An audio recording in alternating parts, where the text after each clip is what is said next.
So this episode is really special. I get Jason back on the podcast and he was on episode 33. So by the time we air this will be episode 92. So things have definitely changed over the 60 episodes. So that's over a year. So this episode is for those that are really going in a direction that may or may not have legs. And your spidey senses might be kind of giving you that inkling and telling you that. So in this episode, Jason and I chat about the importance of pivoting. Jason is such a down-to-earth and humble person. He truly gives back, and he wants people to learn as he learns and grows. So Jason, for those who don't remember him from episode 33, he literally is a serial entrepreneur, and he really has brought a lot of companies and made quite a bit there. And he really knows how to make magic happen. I really think one of Jason's superpowers is the ability to listen and deeply hear what the other person is saying. In fact, in this episode, we chat and talk about the pivot and the shift from Telegram to Hey Taylor, the power of designing solutions with the client in mind and actually hearing what they actually immediately need versus what we want to look at and their potential for the future. It's amazing how to land important meetings, especially when you don't have those initial contacts. And we're talking about big name companies, big brands. He has managed to do that. And he talks about how he's done that. He also talks about a hidden gem of a resource within the government, the Canadian Trade Commissioner Service, and he talks about the value and the service that they provide and how it's not really utilized enough. He also talks, and I, of course, put him on the spot to find out where the name Hey Taylor came from and where he got the inspiration for the company name. And honestly, it's not what you think. And there's so much more. I really hope you really enjoy episode 92. I think there's so much value and things to learn from. I really can't wait to hear your feedback on it.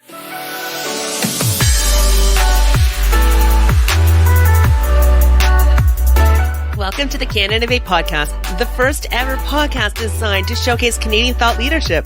These innovators share industry insights, entrepreneurial best practices, lessons learned, and other tips that we can incorporate right into our lives, our careers, and our businesses. So let's get inspired.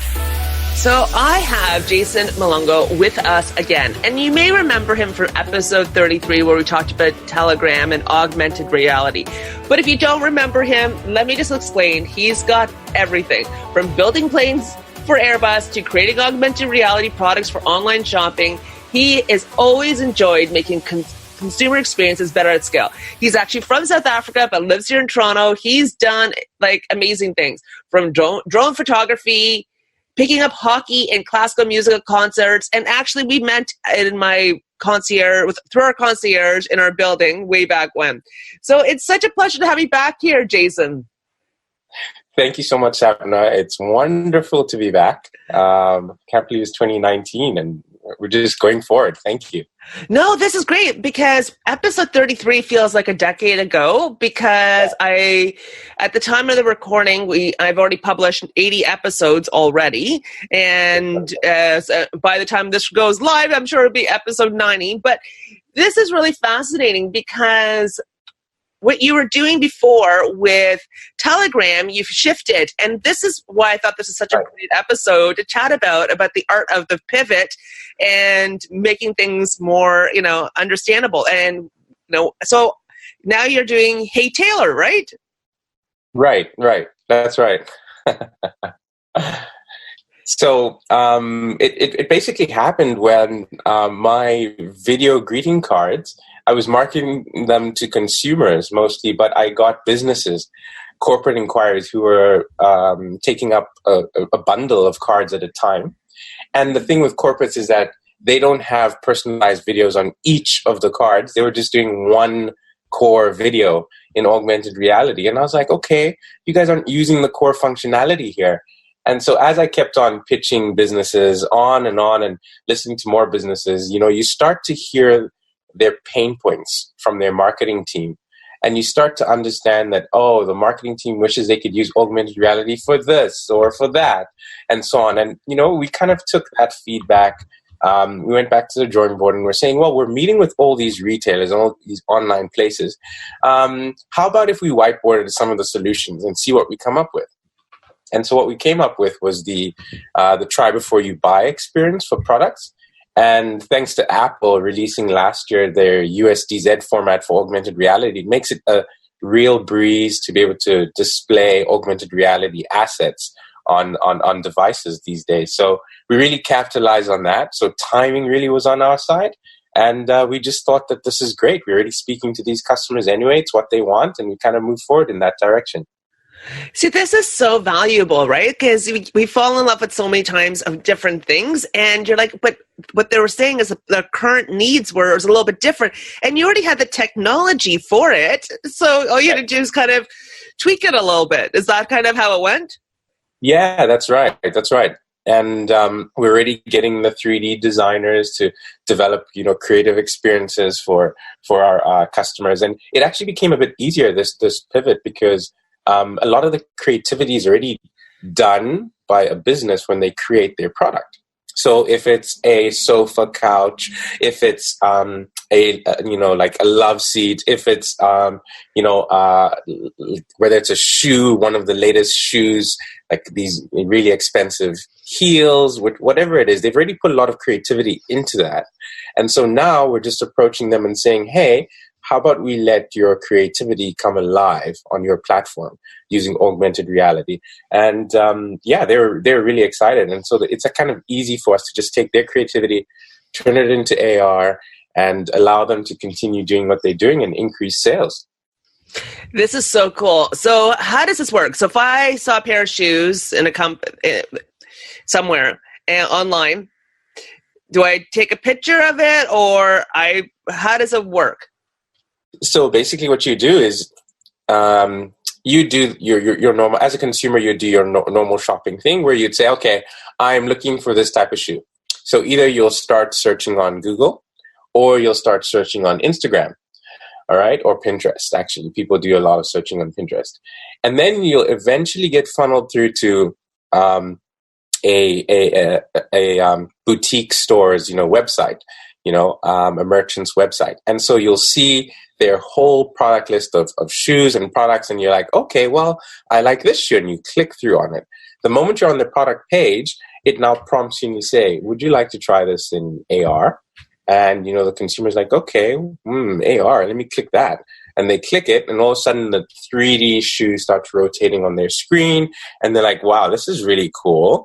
And it says, would you like to put this in your environment? And you click the AR, and it puts it right in your real world environment in front of you. And so we often find that consumers are now engaging and having a heightened emotional experience with these products. And that naturally means, okay, more sharing online, more social media shares, and also more conversions.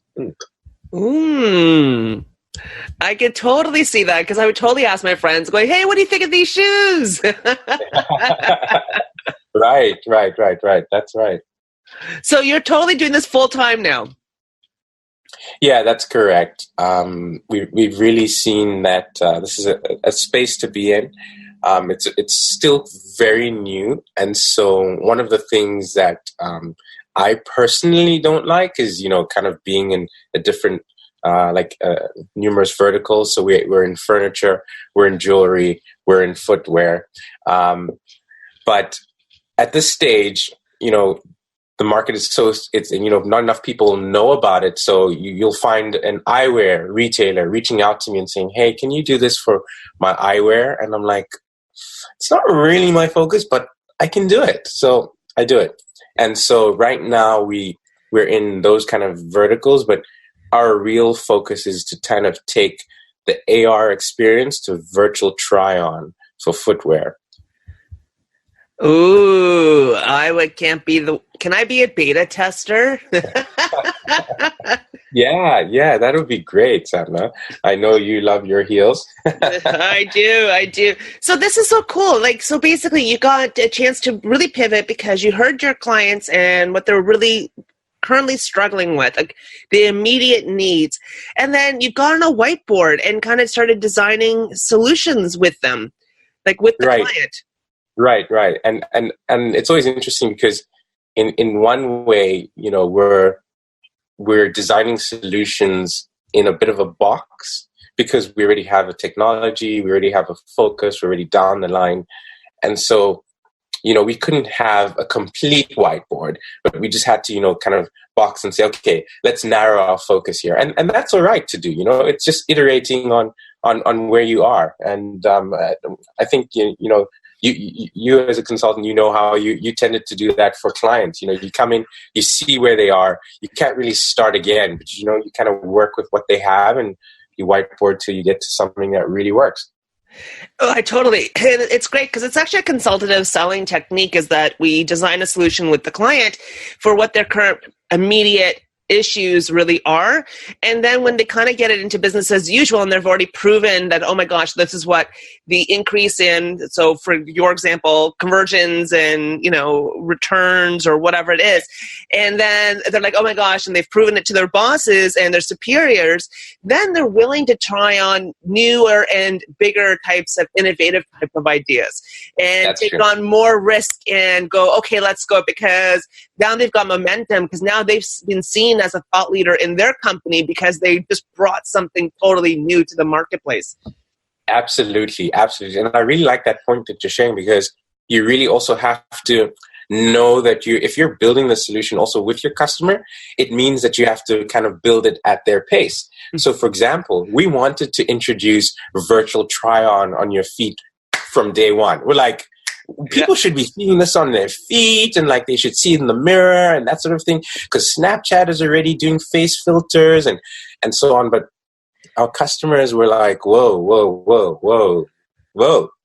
And so we kind of had to like dial it back a notch and just only do products in AR for the moment so that, they can see and, kind of enjoy the feedback that their customers are giving them to tell them that, ooh, we really love this AR shoe. We wish we could try it on. And then now they're coming back to me and saying like, oh, can they please try it on in their feet? I'm like, okay, well, we'll have to think about it. Maybe we'll whiteboard. But meanwhile, inside, I'm really excited because that's the direction that we want to go.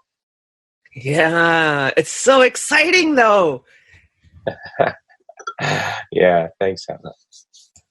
No, but seriously, it's such an exciting time because you're really getting early adopters and they're going, they're already trying these new type of techniques to see how their customers respond and what journey they're on, or maybe even unlock a totally new customer segment that they had not actually ever considered before.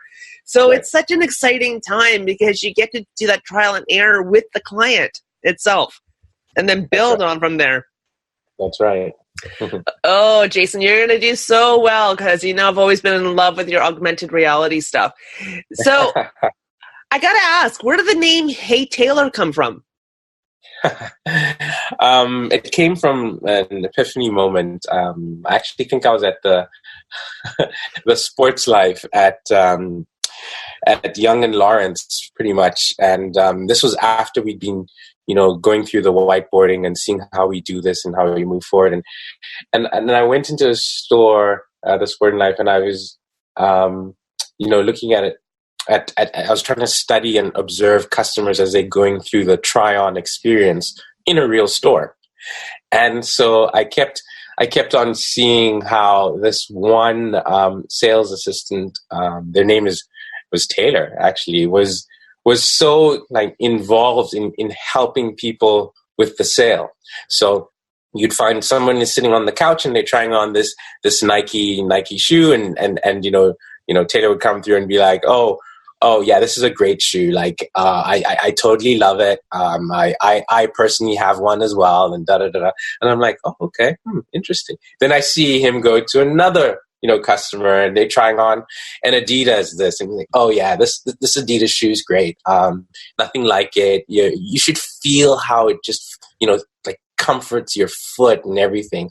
Like I personally back Adidas and everything they do. And I'm like, interesting. Like he is just selling and selling and selling, but the customers love it and they need this to kind of put them at ease, to take them a little bit to engage more with the product and then ultimately to convert and buy.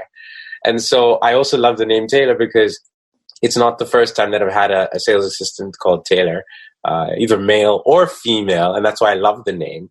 Just, kind of help me out. And I was like, hey, Taylor, love it. I love where inspiration strikes from. Like, that's why I always ask about where a company's name comes from, because it's amazing where, what visions and what they see at that moment with those lenses. Right. And Taylor's got also another kind of, tailor as in, you get a tailor to customize a suit for you. And that's why you're the smart one here. That's so true. And so the personalized shopping experience, that's the artificial intelligence play that we will be doing in future. And so yeah, that's also a pun on the name there. So love it. I love it, because management consultants, we like to call it, we provide you bespoke solutions, which is really tailored solutions. Right. This is brilliant. So Jason, you have gone through an amazing, honestly, journey. You are a serial entrepreneur. You already had a huge, already successful startup from before.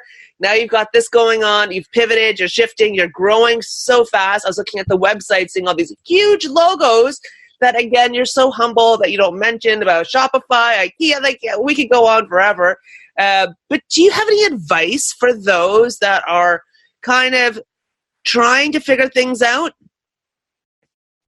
Yeah, so it honestly wasn't easy in the sense that to get these big retailers' interest and to get some of these customers buying, you have to kind of impress them before even giving them a meeting, before they even give you a meeting. So, some of these products we developed for free for them, and then we posted it up on social media, we tagged them, and, a couple of their people then saw it and like, oh, this is really cool. Like, yeah, we would love to meet up with you and tell you more.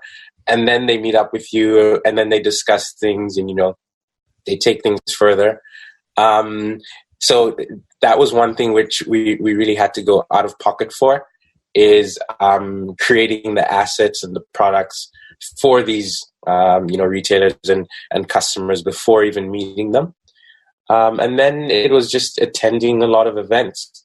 So one of the clients that I'm really happy about now, they are the largest online jeweler out of Toronto and probably in Canada. They are doing amazing things with their jewelry, and so we'll be launching something with them really exciting soon. They're called Nogu Studio, and so we'll be launching something really exciting with them probably in the next 2 to 3 months. So yeah, I mean it's and I met them through a networking event actually. Yeah, I love networking events if done right. Yeah, that's right. Well, like you said, and I love how you said before you could approach these big companies, you really needed to kind of do almost like a proof of concept to show value before you got the meetings with them.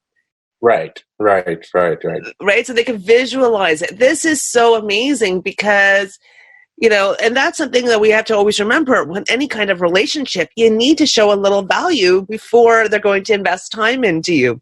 That's right, Sam. And sometimes we think that, oh no, like as soon as they see, they'll understand. Like they need to meet with me first, and that sort of thing. But people are so busy, and there are so many solutions that are coming out and taking people's attention.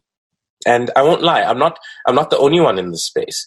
There are a couple of other great companies doing some amazing things as well. And, that really helps me tell my story, because as soon as something kind of gets released in TechCrunch or somewhere across, the tech, media channels, what happens is now I know that my customers are thinking about that. And then by the time I create something for them, personalized for them, and I reach out to them, they're kind of like, wow, the timing is just fortuitous. And I'm just like, yep, It makes sense, right? Like everyone is so busy. Like I think we always forget, we always think with our heads about return on investment, right? We're always thinking about money and whatever it is, but we forget about the return on relationships. It's very true. That's a great point, Sapna. That's a great point. It's yeah, I'm so thankful for and grateful for all of the relationships I've built through the podcast, through networking, through whatever it is. But I always try to provide value. That's kind of what we should all think about. Yeah, and actually on that point, thank you for the last Can Innovate party. That was great. You always know how to throw a good one. It was maybe actually 2 parties ago is where I met GTC, Layla from GTC. So she's wonderful. And she's been helping every once in a while quite a bit, especially with getting some of our patents going and that sort of thing. So that's her space and her company's space. So GTC, they're a great firm to work with. So really happy about that. Well, Layla's going to be so excited to get that shout out and client testimony. She is brilliant. She is doing so many amazing things. And to find out more about Layla Pasti, she's actually been on our episode 20. And as Jason mentioned, is about 2 parties ago, and we talked about how to secure your privacy in the blockchain world. And since then, she's been traveling all around the world on conferences and stages and so on. So she is brilliant. That's right. She is brilliant. Oh, Jason, this is really great. So your heart and soul, I love it. I totally love it. But more importantly, it's amazing that you're able to kind of share with us your journey of how you kind of pivot your business to really understand what the clients are talking about a little bit more and really, now you're really making movement. Right. So I think also the other valuable service that I'll share with our listeners as well today is the Canadian Trade Commission services. I think at times they're actually overlooked, but they have a wealth of resources, and they're actually wonderful people who are really excited to kind of see what Canadian companies are up to, what kind of innovations they're working on, and they're happy to kind of make connections with other trade commissioners in other markets.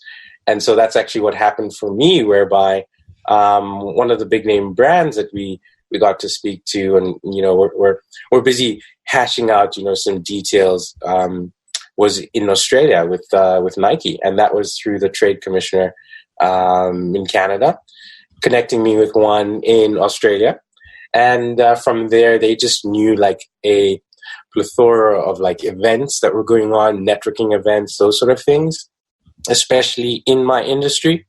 And so when I went through to one of those, I still had to do my part and do the networking, like you say, and go around the room, meet people, and discuss. And that's where I met Nike. So that was great. That's amazing. Okay, I'm gonna definitely add that to the show notes because yes, that's I haven't heard that tip before. So that's pretty exciting. The Canadian Trade Commissioner Service. Right. Amazing. Amazing. Always providing value, Jason, and sharing the love. Right. and you'll actually find, so now you just remind me that I do have to also shout out to the Australian Trade Commission, because they work closely with the Canadians. And so once I was kind of passed over through there, the Australian Trade Commission, they did a great job in kind of also like setting me up with workspace down there, helping introduce me to more players as well on the ground there. I really never understood the value of these trade commission services, and you hear a lot about them, but they're actually really amazing people, and they've got access to resources. They know what's going on, and they're just worth having a chat to, so. Brilliant. Oh, Jason, this is always a pleasure. I can't wait for us to check in with you maybe in a year to see how you're traveling the globe, making billions of dollars, a private jet. I could totally see it. Thanks, Sapna. I don't know about making billions of dollars. How about let's start with hundreds and thousands? Let's start there. Yeah, fair enough. All right. Well, thank you so much again. And for our listeners, Jason, how can people connect with you? Yeah, sure. So you can reach me on LinkedIn. So Jason Muloongo, MULOONGO, or you can reach out to me on email if you'd like. You can do jm@heytaylor.com. I think that works as well. So feel free to shoot me a mail, and that's me. Brilliant. Thank you again. Thank you so much, Sapna. Always appreciate it and happy to be back. Thank you so much for joining and listening to the podcast. If you enjoyed this episode or any other episode, please share with your friends and colleagues. You can share on social media, the email link, the newsletter, and so on. Let's continue to support these Canadian innovators and help them really grow into bigger brands. Awareness and knowledge is totally key. Anyways, I can't wait to talk to you next week. Cheers.